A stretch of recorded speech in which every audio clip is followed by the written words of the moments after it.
what's good, gamers? What's good? My name is Dr. Ryan Terao, PsychSensei, and welcome back to this article. We be reading about choking or clutching in different situations. As always, I'm here for entertainment purposes only. I'm reading this article to get information for me and how I would use it, and hopefully I can pass on some nice tips and tricks for you. But here's the thing.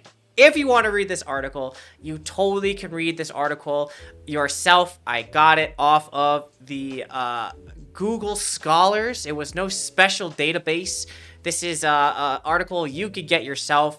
Again, we're in day 3. I think we're gonna finish it. We're gonna finish it, and the goal is to actually type some stuff down in our notebooks that I haven't created a thing to see yet, but some takeaways for me to remember about what it means to be good at clutching and choking. Rainbow Meowie, what's up, girly? I hope you found glasses that fit your face. I'm sorry about your nose. But yes, I hope everyone's having a good day.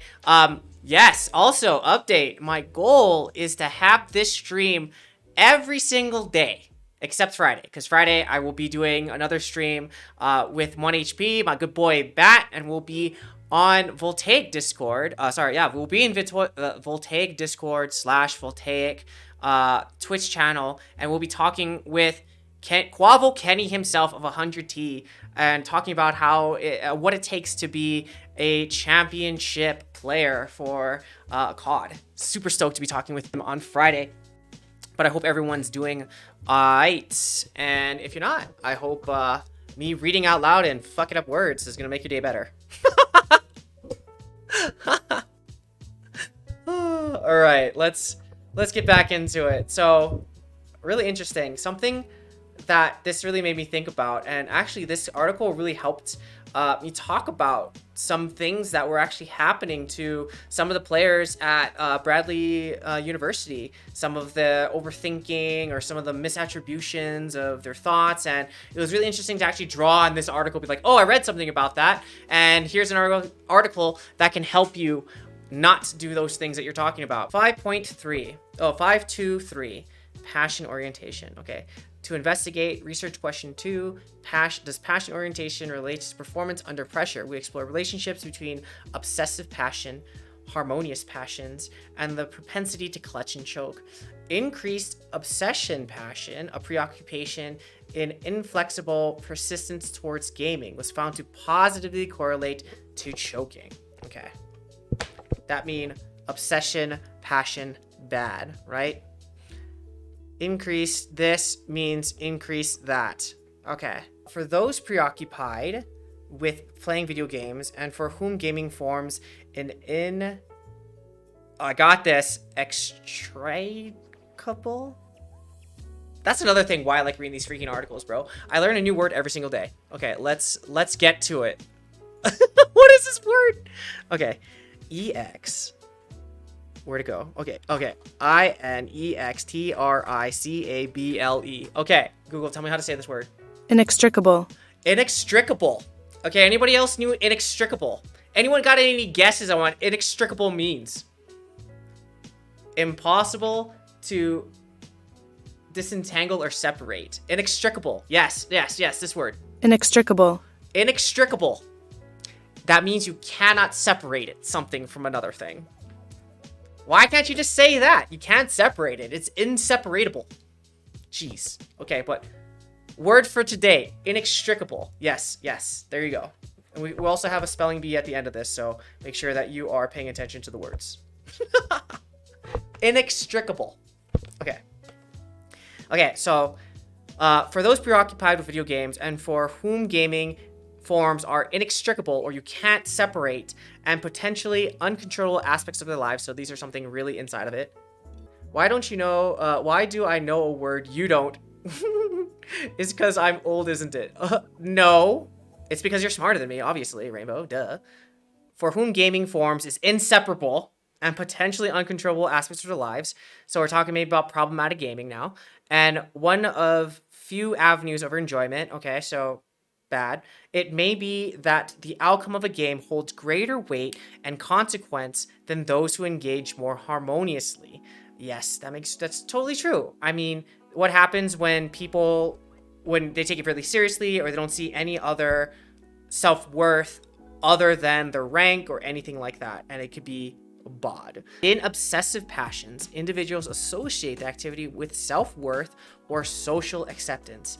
As such, failure to succeed in the activity following this as a potential loss could be perceived to be more harmful. The associated higher stakes may induce greater anxiety and pressure, which may contribute to an increased chance for reinvestment, errors in judgment, and failures in performance.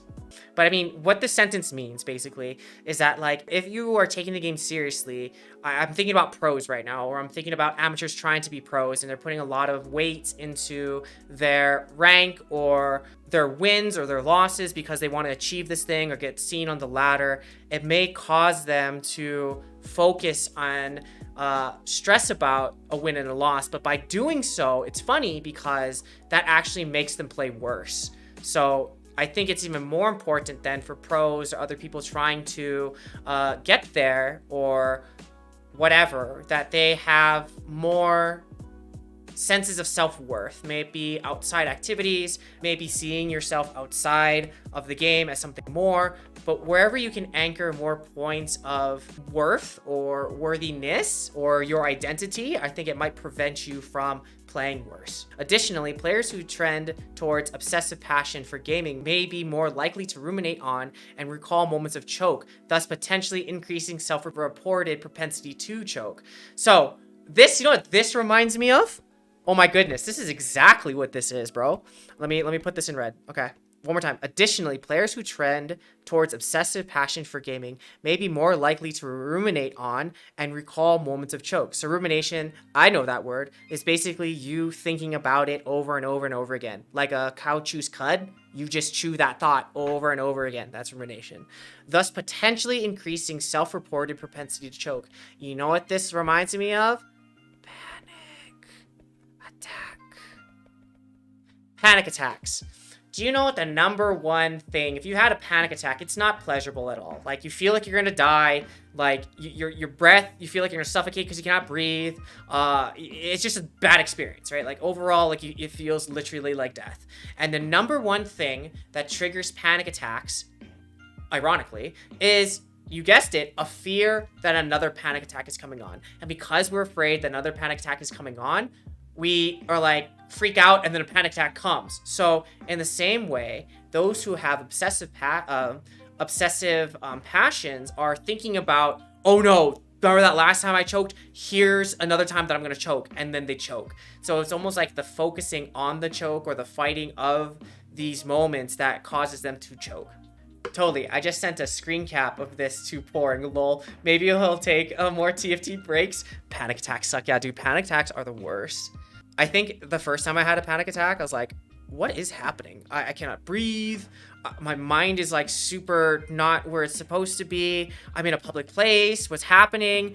And then I was talking to my friend, and who was another therapist, and they're like, I think you just had a panic attack. I was like, I didn't like that. That was not fun.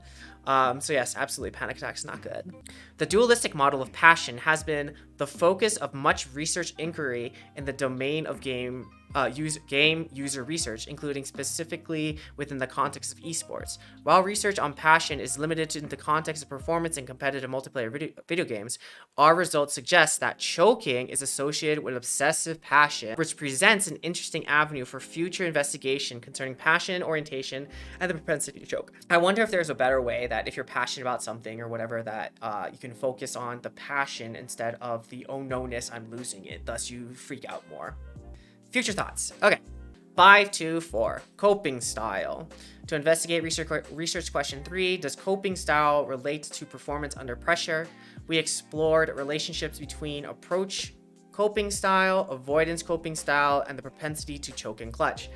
Both approach strategies that actively address the stressor, and avoidance strategies that avoid the stressor, coping styles were found to positively correlate with choke. Think about that, right? So both approach and avoidance were found to make you choke more. So you addressing the stressor or you running away from the stressor makes you choke. Okay, let's see what they found. I have an hypothesis, but let's see what they say first. Okay, within sports literature, there is a relative incohesion in understanding what coping styles are used among athletes in stressful situations. However, the commonality among such studies is that athletes either use approach or avoidance mechanisms in sport. In the context of multiplayer video games, we found that both styles of coping positively correlated with choking, indicating both strategies may be harmful in online gameplay. In line with reinvestment, okay, those who use approach coping mechanisms may have direct attention towards the execution of the task, resulting in performance decrements. Why can't you see whatever? Performance decrements due to shifts in procedural processing to more declarative processing. So instead of being subconscious about what you're doing and just letting yourself do it, you're bringing your consciousness to it, making it harder for you to do it. Kind of like the inner game of tennis action, I think. That's what we're talking about, okay? For those who use avoidance coping strategies, players may have been focused on impressing others, okay? Focus on impressing others, potentially contributing to an episode of choke.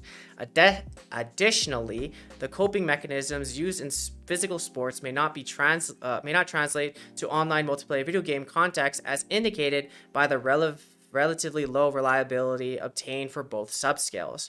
While players report engaging in either approach or avoidance coping strategies in online play, these strategies both appear to be unsuccessful in reducing the likelihood of choke. One possible explanation for this finding may be that the fast pacing in video games does not afford players an adequate amount of time to effectively cope with stressors compared to physical sports. This, I think, depends, right? Because you have continuous games like League of Legends, that's like a continuous flow of actions with no break, and each action affects the next action, and so you have to continuously be thinking the entire game. I'm not saying that other games that you are not continuously thinking, but in games like Valorant, for example, or maybe even CS, there is a small pause between each round, and so each pause allows you to kind of take a mental break, to rethink some things, and then continue to move forward. So I think it really depends on what type of game is happening. And then depending on, like, for example, maybe Rocket League is shorter because the game is like 5 minutes. And so maybe it's a best of 3 where you have small little breaks between sets. So I think it kind of depends. Yo, thanks for the follow, Percept6. Appreciate it, friend. I hope you're having a good time. I hope you're learning something. As a result, cognitive process may be impaired while using either approach, contributing to a lack of effectiveness in both approaches. It's not exactly what I was thinking, but we'll roll with it. I will explain my thought after.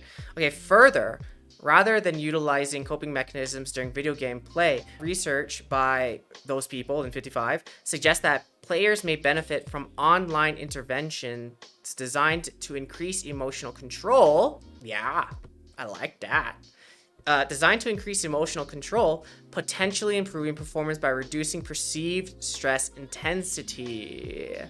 Oh, so you want to give these players skills to reconceptualize their stress, so when they're experiencing it's not the same type of stress as I'm freaking out to, this is helping me?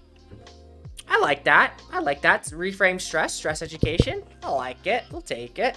The authors identified that players reported the use of more problem-focused approach coping strategies and suggest that coaches, team managers, and sports psychologists use strategies that help players actively address the stressors they experience. Applying coping strategies offline may better equip players with the tools they need to succeed. You gotta highlight this, right? Like, I mean, I'm not saying that this is a no-brainer, but I'm glad to know that I'm on the right track because I do this, okay? Applying coping strategies offline may better equip players with the tools they need to succeed under stress in online environments. Additionally, Benke et al. Nailed it, found that pleasant emotions along with high approach tendencies, i.e. actions that address a stressor, enhance performance. As such, emotional control interventions should implement strategies that enhance a player's ability to focus on pleasant emotions while utilizing a approach-focused coping strategy to actively address stressors. Okay, this is my thought on it. I'm thinking that we're talking about the difference between mental performance and mental first aid. So when I talk about mental performance, I'm talking about a player's ability to create systems outside of the game that they can then implement inside of the game to help boost their performance. So I'm talking about routines here. I'm talking about sleeping routines, eating routines, stress management routines, all these types of things that help players boost their performance for long-term success. Now, when I talk about mental first aid, what I'm talking about is like, okay, I'm in the game, I'm tilted AF, but I have to continue playing this game. What are the things that I can do right now that's gonna give me that boost in performance or help me right now in this moment? That's what I'm thinking about first aid, you know, like a band-aid or whatever. This is not a long-term solution. This is, I have to do something in this moment to make me play better. So I'm thinking when you're applying strategies, either approach or avoidance strategies to mediate your stress or anxiety in game, why that may take away from your performance is you're no longer focusing on the game. And what are you focusing on? Instead, you're focusing on decreasing your feelings of anxiety, your nervousness, or whatever. So instead of focusing on how I can get back into this game or what's happening right now around me, I've now shifted my perspective about what I'm thinking about. And because I'm no longer thinking about the game, of course my performance will go down. So I'm either focused on running away from these uncomfortable feelings, or I'm focused on applying the strategies that I might have so I don't experience these feelings now. So again, if I'm focused on reducing my feelings or getting away from those feelings, I'm not focusing on the game. Thus my performance goes down. Okay, all that being said, I do agree that it's important that we dry run, or at least understand ourselves how we freak out, what stresses us out, or what have you, so we can practice those techniques. So when we do feel stressed, we have built up that muscle, we have built up those techniques where we know it's effective and we know it can work in that moment. So yes, outside, good. Inside, bad. Ooh, experience and age. Tell me that I'm not a boomer. Okay. Consistent across all results. Less experience was connected with a greater propensity to choke. Makes sense.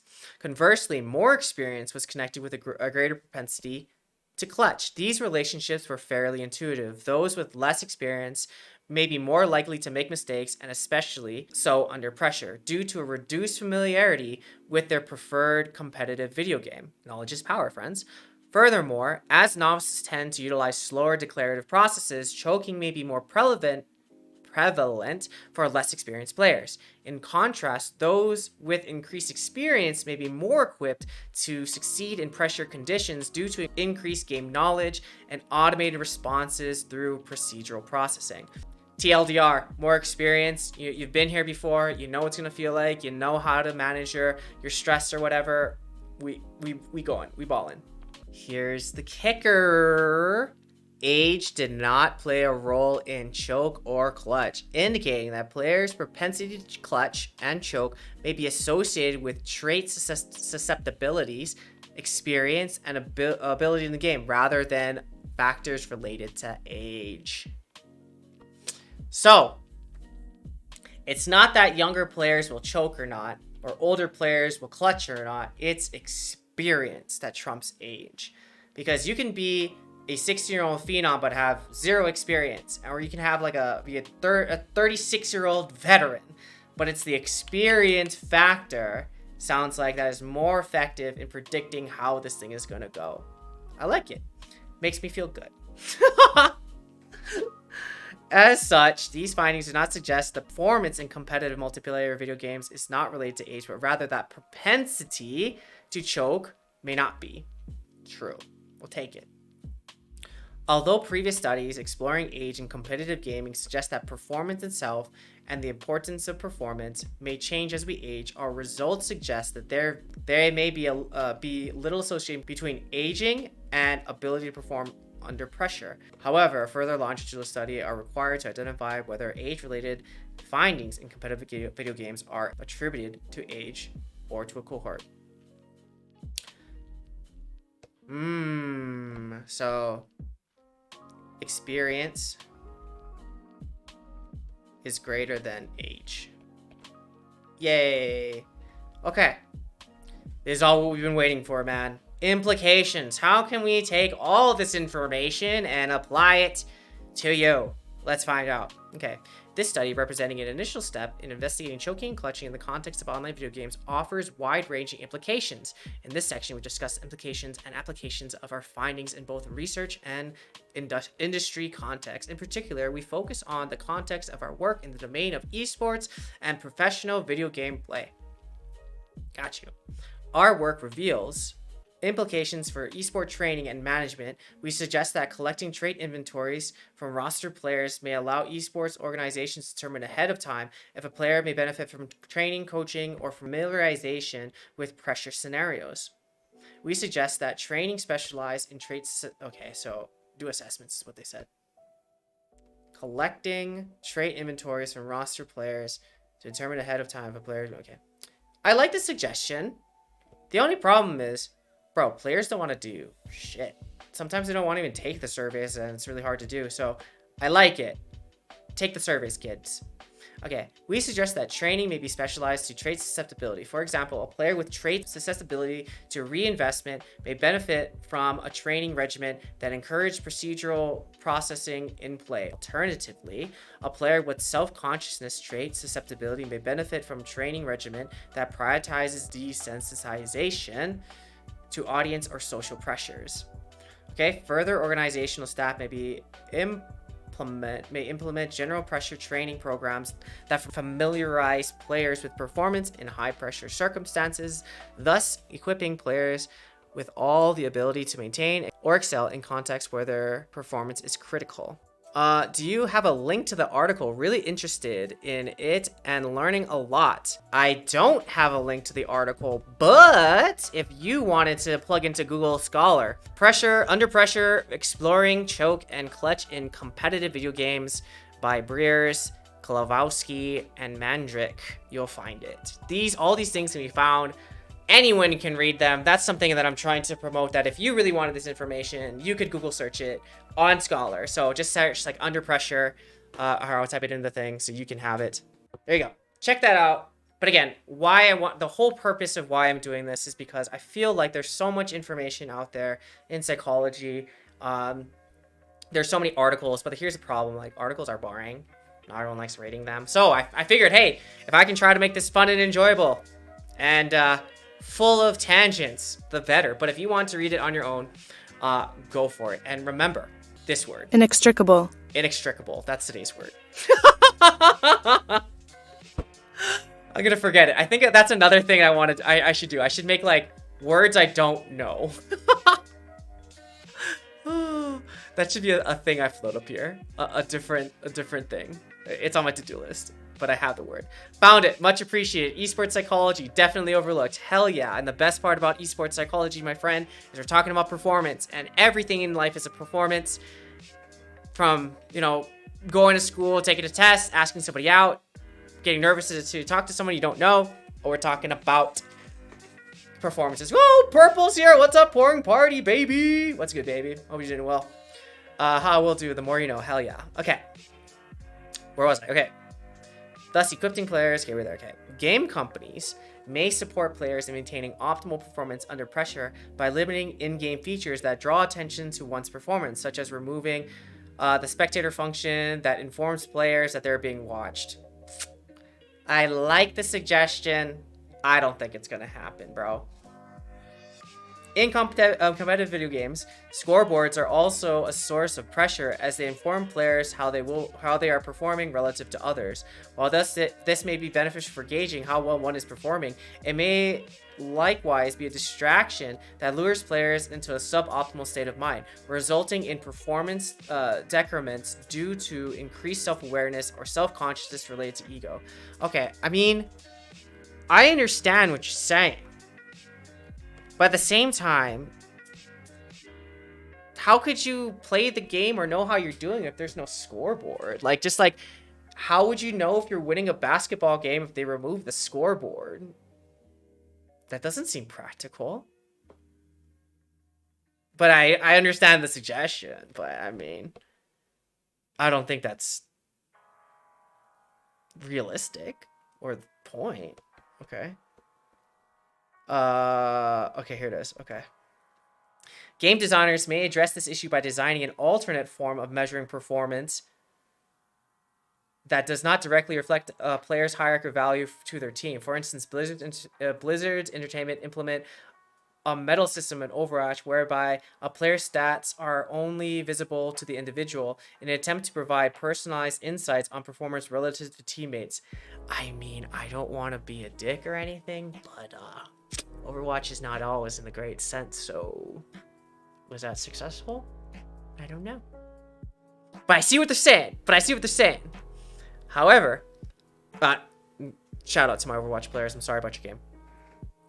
However, this approach lacks meaningful insights on individualized performance and contributes to performance comparison among teammates. Game developers may address these predicaments by implementing a medal system that gauges individual performance relative to the average stats that are achieved for each hero to promote personal improvement rather than competition and comparison amongst teammates. Alternatively, game developers could implement a system that informs players how well the team is doing in terms of elimination objective damage outputs rather than personal performance stats to promote better team cohesion and cooperation.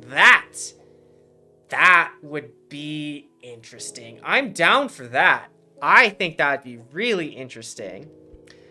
If you could, I think, because if you're actually able to like create a system that promotes team play, and shout out to Blizzard, Heroes of the Storm, best team-based MOBA out there. I'm not biased or anything, but just saying.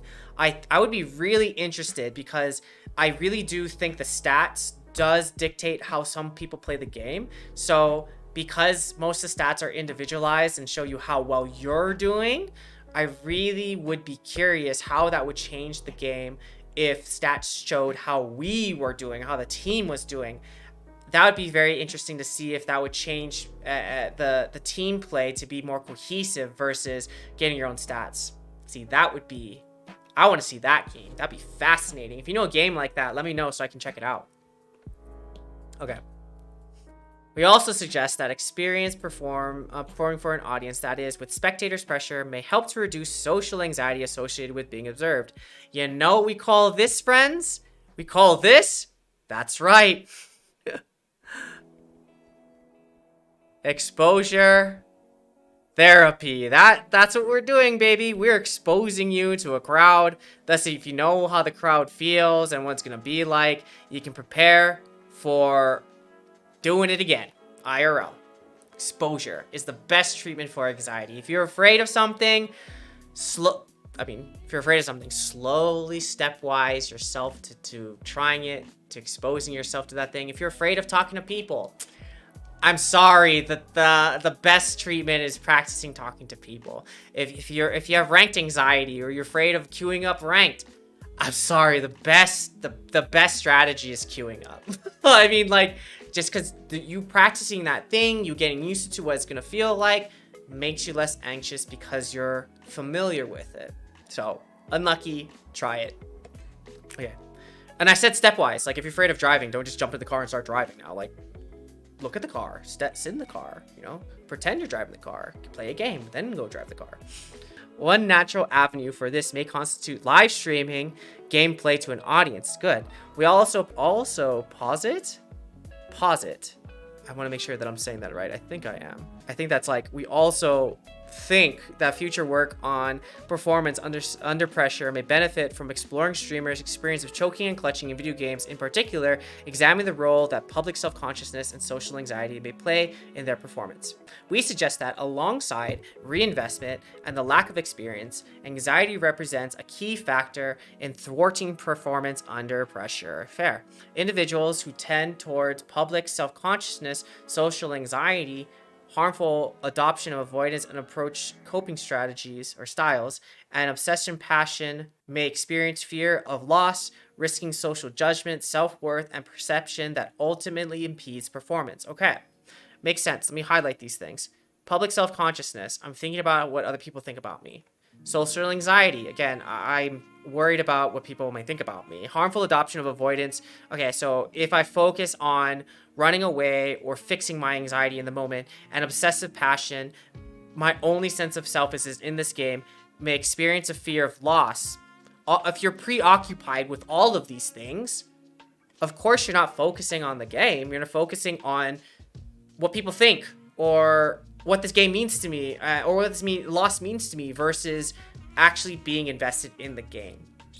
Makes sense. We're talking about a focus, a misfocus of where you're paying attention, and where your focus goes. The saying goes, where your focus goes, your energy flows. So if you're focused on these things, guess where your energy is flowing, and guess what you're going to be doing in the game.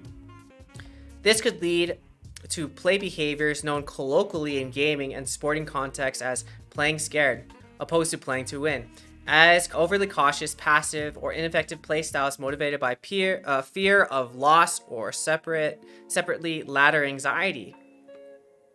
Anxiety born specifically out of fear of loss of the high-stakes context of a ranked match, often stemming from concerns about disappointing others or oneself. Such a phenomenon may have roots in negativity bias, a cognitive bias in which negative events such as game losses are more impactful and weighted more heavily than positive events such as game wins. Anyone feel relieved when they win a game versus like, yes, then you are negatively biased. Cognitive bias that focuses on the negatives. Okay, however, there are approaches that may alleviate symptoms of ladder anxiety and help overcome playing scared. It is suggested that being aware of how one experiences ladder anxiety, sweaty palms, cold hand, negative thoughts, and recognizing what prompts these experiences is important for understanding how to cope with such symptoms.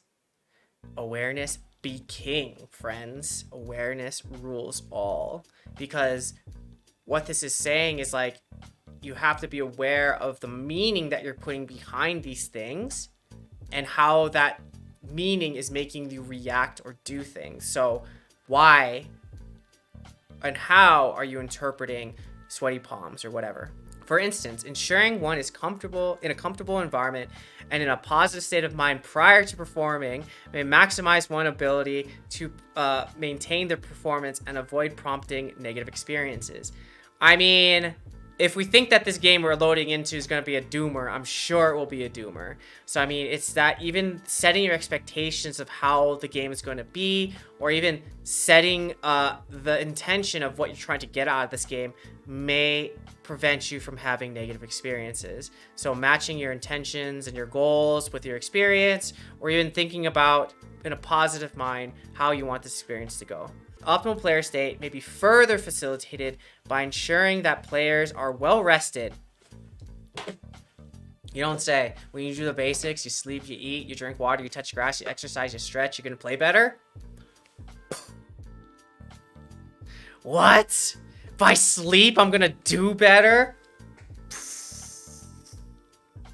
That being said, please sleep. All jokes aside, do that. It's good for you. In fact, if you don't sleep, you'll literally die. I need you alive. Okay? As with other cognitive performance, is vulnerable to the negative effects of sleep deprivation. Yeah. You know the worst part is too, like, have you ever been there at like the degen hours of the night and you're like, okay, it's getting late. It's all bad. Like, all the games are completely just ass. And like, you're trying to win that one last game to go to bed, but you're so tired that like, you just don't have the cognitive faculties to like think, but you're like, I have to just win one. And then what do you find? Bro, you tilt Q and you tilt Q and you tilt Q until you finally win that one. And that winning of one is not even like, yeah, it's like, oh, thank God I can go to sleep. You're not playing good because you're not thinking good. Just go to sleep, bro. Manage your emotions. This is for myself. As much as this is for you, this is for me. Game companies may also assist in reducing ladder anxiety by removing promotional games. Oh, come on. They're not going to do that, though. They're not going to do that. They want you. Okay, I understand what this article is saying. Like, this article is giving really good, like, suggestions to game developers. At the same time, like, game developers have no motivation to do this because guess what game developers want you to do? They want you to play the game more. So they're not. They want you to feel anxiety. Like, that's what they want because anxiety makes you stay in the game. Anyway, I get off my soapbox. Okay. Removing promotional series may reduce anxiety associated with rankings and allow players to focus on improving rather than playing not to lose. I mean, that's a great suggestion. It's just like saying, I mean, to get there faster, you should fly. I mean, I wish I could just do that, but I don't have wings, bro. Or a good suggestion not to get tilted is don't do it. Like, I wish that was a viable option. Another phenomenon of interest related to performance under pressure is that of emotional regulation. Absolutely, I'm into it. Okay, developing effective cognitive coping strategies is essential for maintaining an optimal psychological state during high pressure moments. Those who fail to regulate their emotions in competitive play may be more susceptible to a choke. Word. Of particular relevance in the domain of esports in regard to emotion regulation is the phenomenon of going on tilt, a prolonged suboptimal state of mind occurring from a series of failures. Once the point of tilt has been reached, performance is not reconcilable due to the mentality that one has already given up. Research by Lenorgant, might be French, examine the role of self-talk in relation to performance in both traditional and online sporting contexts. It has found that esports competitors engage in less self-talk and have more negative thought patterns compared to traditional athletes. That's true. That's true. Okay. Lenorgant suggests that these negative patterns of self-talk contribute to an increased likelihood of experiencing tilt.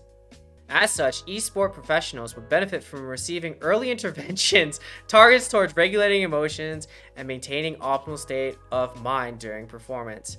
True. It's so interesting. If you have a moment, or if you can, or if you record yourself, dude, listen to the things that you tell yourself. And would you tell that to a friend or someone that you're trying to get better or improve their game? The answer is probably no. You probably tell yourself some horrendous shit. I know I do, especially when I miss skill shots. And that's a bad habit, and I'm working on it. Additionally, research by Ku and Gui examined how League of Legends players regulate their emotions in competitive play. Many players acknowledge tilt play a role in their performance decrements and suggest strategies for coping with this state, such as taking a break to mentally reset, setting a goal for each match, releasing oneself from the fear of losing, or seeking emotional support from friends. These are all great suggestions. Great suggestions to help your tilt. Take a break when you're feeling it. You know, have a goal so you're focused on something other than the win and the loss, releasing yourself of fear, being open to the experience, again, setting that intention, and talking to your friends. Great suggestions. Do these things, 100. Okay. Recent work by Wu et al. Also examined player experiences of tilt in League of Legends and found players who perceived tilt as malleable, a belief that one can change how easily they get tilted, was more likely to respond with positive strategies when the game was the trigger of their tilt than those perceived as tilt as fixed or unchangeable. Whoa, another. Wait, so you're saying that if you use a growth mindset about tilt and that you could fix your tilt because tilting is a skill or not tilting is a skill. And so if you believe that you can mediate your tilt or learn different strategies to fix your tilt, you could actually do it versus, oh, I guess I'm a tilter. That's it. This is all I do. Yeah, I yell and scream and stuff. That's something you got to deal with. Yes, tilting is a thing that happens, but at the same time, there are things that you can do that are specific skills to reduce your tilt, either beforehand or while you're doing it. De-tilting is a skill.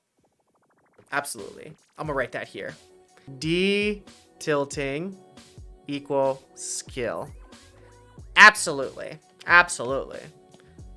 I think important, let's just generalize that further, right? If you have something that's fixed, for example, I have this thought that I can't spell. You know, like if it once I think that whenever, you know, a word comes up that I don't know, I'm like, I can't spell it. And I like dismiss it versus, okay, I can actually try to learn how to spell. You know what I mean? However, perceptions of malleability made no difference in coping response when players perceive their own performance as a catalyst to tilt. As such, Wu et al. Suggests that coaches and managers may reframe players' approach to tilt by implementing emotional regulation strategies that combat self-judgment, negative self-talk, and stress. Further, investigating the role of tilt in relation to choke and clutch will provide insight into what psychological states facilitate or thwart performance. All right, future research. The mechanisms of underlying choke and clutch performance are complex, involving nuances in how phenomenon is experienced across individuals with different traits and experiences. While this study highlights that player traits and tendencies contribute to episodes of choke and clutch performance, it does not identify the broader pressures at play, nor does it evaluate the player's experience of choke and clutch. As such, a subjective investigation of the experience of choke and clutch performance would provide a valuable contribution within the literature concerning performance in esport contexts. Good. Okay, limitations. The TLDR.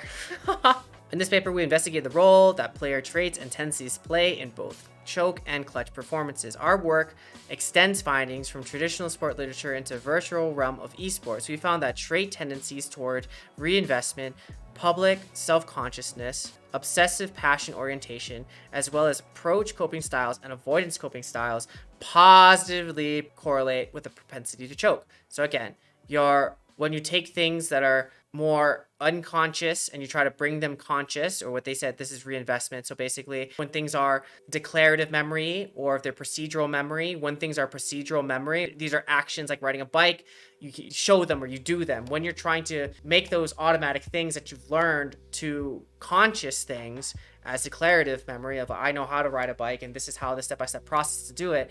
When you take things from automatic to manual, that increases choking. When you're focused on other people, public self-consciousness, or what other people may be thinking, you choke. When you're obsessed with this thing and this is the only thing that gives you value and you're really concerned about the wins and losses, you can choke. And when you focus on not choking or focus on the feelings of uncomfortableness of choking, you're going to choke. All these things equal bad. On the other hand, let's go red. Propensity to clutch was negatively correlated with social anxiety and positively correlated with private self-consciousness and player experience with competitive gaming. So when social anxiety went down, your ability to clutch went up. So when you're not focused on other people, you can clutch more. And it's positively correlated with private self-consciousness. So when you're focused on yourself and what's happening inside of you and you have more experience, you're more likely to clutch. Love it. Furthermore, our research supports that mechanics susceptible to de-automatization in physical sports also translate to more cognitive domains such as online multiplayer video games. In accordance to our findings, we propose recommendations for improving and maintaining performance in esports and suggest potential avenues for further investigation within research concerning expertise and performance development. Research that continues to build upon player traits, susceptibilities, and concepts traditionally used in physical sports will equip researchers and esport performance personnel, like me, with the tools required to address performance concerns. By unpacking the relationships between different individual traits and propensity to choke and clutch, our work relates a step towards helping esports enthusiasts, from amateur competitors through professional athletes, perform the best under pressure. This makes sense. I like this article. Again, major things is from this article what I'm grabbing. Let's scroll up to the top if you guys wanted to read this article. What I will try to do is if you haven't joined my Discord, join my Discord and I'll actually post my copy of this in the article section of my Discord. And I know I haven't been really active on my Discord, but if you guys want to join it and ask me questions, and it's just another way to connect with me. I'm trying to figure out a better way to engage with my community and provide them with information through my Discord. But I'm going to put this PDF version that's all marked up there so you can read it too later on after this. Hopefully like right after this, but I'm hungry, so I might go eat. But I think it's important, the big picture things that I got from this article was, where is your focus? What are you focused on? How are you creating meaning for yourself in this game? What does this game mean to you? And all those kinds of things affect your ability to clutch or choke, or make you more susceptible to choke or clutch. I think another really interesting thing from this was when they talked about age and experience. And it's not that age makes it more likely for you to choke or clutch. Instead, it's the experience in which you have for the game. The more experienced you are, the more situation, scenario, knowledge you have of the game. So it makes you more likely to think less so you can focus on what's happening in front of you, thus you can clutch. I think that's huge. Because I think so many people have always brought up this like, oh, if you're old, your mechanics are bad, and you're like retired at 21 because you're an old boomer by then. But really, it's like, I think this article may provide support for older players doing better in the sense of that their experience can carry them through to help them perform. Not saying that younger players may not have faster reflexes or crazier mechanics or whatever, but the experience when it comes to being on stage and performing does come through. I really think another thing that's important to talk about is your obsessive passion, right? So we're talking about what purpose the game plays, what meaning are you making of this game, how are you relating to it? So I'm thinking of like amateur players or players trying to go pro or people who are very attached to their rank, their number of points they have, their number of wins they got, their accolades in the game. I think that's very dangerous because sure, that's awesome that you're really good at this game, or you have these skills, or you're really pounding your craft to perfect it. I love that. But I think at the same time, where that makes you vulnerable is if you put too much value in your game or who you are in the game. What happens is as soon as something bad happens in the game, your life now is really affected. I mean, I think I remember when I was trying to climb in Heroes of the Storm, or when I was doing my Pokemon Unite climbs. Check out, that's a shout out to my YouTube channel if you want to see those things. I still have the party popping, and I didn't even post it because I was just like, oh my god, I'm so done with this game.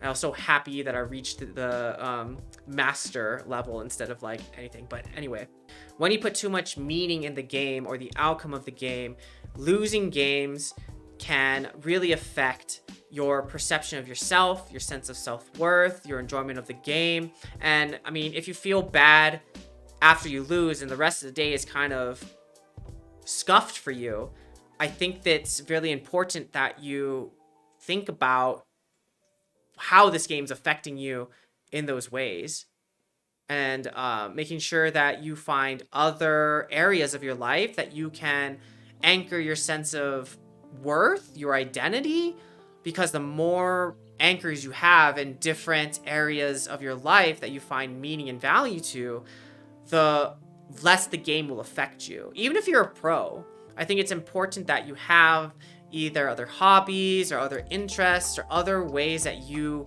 find meaning in your life. So even if you play bad or you don't get that result that you want, you're not a trash person. You know, you're still a great person. You still have value in this world, and you just may have lost this one game. I think another thing that was really important from the study to really emphasize is the fact that detilting or getting untilted is a skill. You know, I want to re-emphasize that just because you're tilted or you've reached the state of tilt, you can do things to make it not as bad or get you back down to baseline. That's just kind of like saying like, well, I'm sad now and there's nothing that I can do to make me happy again. I'm just forever sad, or this is it. This is where I am. Where in a sense, like there is things you can do to help improve your mood. There are techniques you can do to challenge the thoughts that you may have that cause tilt or keep you thinking or ruminating or meaning making. Your tilt persists. So I want to emphasize that esports is skills.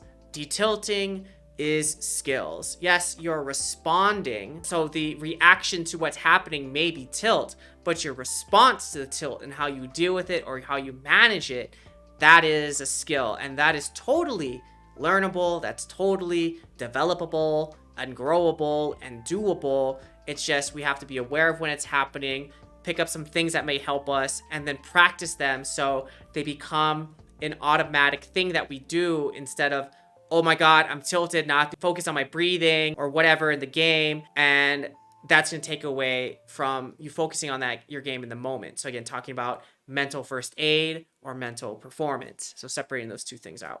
I think it's a really good article. I think there's a lot of good takeaways here from this article, especially for amateur, collegiate, professional gamers to take away from. I think the really funny thing is that like, yeah, do the basics too, like eat, sleep, exercise, stretch, drink water, cheers. All these things will help you not to be tilted. Doing the basics essentially like gives you a longer fuse. It doesn't say that you're going to be tilt proof or you're not going to tilt, but it just gives you a longer fuse to play with before you go boom. Like, for example, if you don't sleep, you don't eat, you think you're going to have a bad game, it's 5 a.m. You've been playing for 12 hours straight. Your fuse is like this big, and anything that's going to happen could just like set it off and you go, right? But if you get to sleep, you take some breaks, you eat, you do all those things, the fuse is a little bit longer, and it takes a little bit longer for your mental to go boom, right? And you learning skills, you understanding what it's like, you knowing your patterns of why you get tilted and how you get tilted and all these things, they just add links to your fuse. So if you want to think about it, sometimes going boom happens, but there's things that we can do to cushion it, to make it not so bad, or even to prolong the not tilting for a little bit longer. All these things are super, super important. I think it's also important for people like me in the field to practice these skills or provide these skills or find skills for players or whatever to practice before they even get to the moment, because if they know how to deal with in the moment, they'll be better prepared for it. Essentially, that's like taking jujitsu classes or self-defense classes before you get into a fight. So at least you know, like, okay, if someone comes at me, this is what I'm gonna do. Like, this is my combination of like skills to defend myself versus like, oh my god, the attacker's coming. What do I do? Flail. So practicing skills in a safe and comfortable environment definitely is going to help you when that thing is actually attacking you and you're in a more high pressure situation. So again, these are skills. You can practice them. But I think that's it for today and this article. I have a whole bunch of articles that I have bookmarked in my thing, and I think we might go where we might go so many things. I have all these articles to look for, so I'll try to find another article for tomorrow. But yeah, it's something with esports, something related to esports. So yeah, thanks for hanging out today. I hope you learned something. If you want, you can always join my Discord. It's there in my chat. Also, if you want to follow me on Twitter, you can follow me at @PsychSensei and never miss a crazy thought that I have, and hopefully these thoughts help you. But if you want to learn more about me and what I do and see all the other stuff that I do, go to my website, PsychSensei.com. And if you want to work one-on-one with me on a mental coach or esports psychology basis, you can fill out your free consultation form. You and I can figure out your win condition and start working towards it today. Also, I don't have a show this Friday, but typically I have a show called Queue Up, where I interview someone in the esport industry, maybe a player, a coach, someone, and we just chop it up to see like how they got here, what they're interested in, any tips and tricks for you to navigate the esport world. You can also, find that if you want to be on my show, fill out one of those things, and you and I can get in contact there on my website, PsychSensei.com. But that is it for me, friends. I'll be back tomorrow, 6 p.m. PST, for another hour of article reading, tangent going, hopefully some laughs and weird thoughts along the way, and again, for entertainment purposes only. But I'll see you guys tomorrow, 6 p.m. PST. I think Wednesday is the only day that's going to be 7 p.m. PST. I'm going to try to keep it around 6 p.m. PST for some of these things. All right, friends. Well, you have a good night. Take it easy. I'm gonna eat some num-nums now. Be safe out there. And remember, friends, stronger mental wins. Peace. Love ya. Mwah. Bye. Oh, yeah. Thanks, Rainbow, for coming. Percep6, thanks for stopping by. Purple Pouring, always a pleasure, my friend. And everyone else lurking, I hope you're doing all right. Pieces. Bye.